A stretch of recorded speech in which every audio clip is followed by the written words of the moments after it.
Le chapitre 1 du traité aborde le concept du trésor intérieur.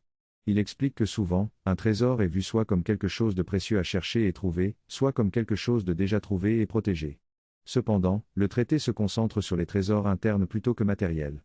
Il mentionne que ceux qui ont dépassé le domaine de l'ego peuvent craindre de développer leur trésor interne de peur que cela nourrisse leur ego. Cependant, il souligne qu'il est nécessaire d'explorer ces trésors pour continuer à grandir. Le traité indique également que le repos est un lieu sacré et important entre l'ancien et le nouveau mode de vie, mais qu'il ne doit pas être considéré comme la fin recherchée. Le véritable trésor intérieur est l'unité, et il est souligné que l'unité n'est pas un lieu où l'on peut arriver, mais plutôt un concept qui doit être intégré dans la pensée. Le chapitre conclut en invitant le lecteur à penser au-delà de la forme et à reconnaître que les désirs et les trésors internes ne doivent pas être limités à une structure ou à une forme spécifique. Ce passage parle de la relation entre la pensée et la forme.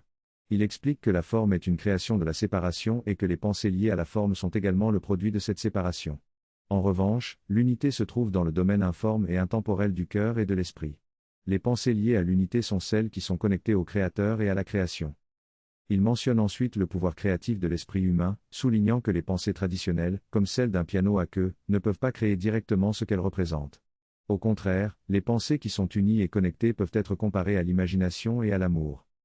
Le texte fait également référence aux souhaits de l'ego, qui sont liés à la forme et à l'objet, par opposition aux pensées unies qui voient la beauté dans tout.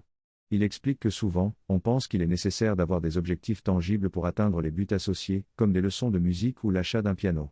Cependant, les pensées unies créent sans effort ni lutte, car le trésor est déjà là et accessible.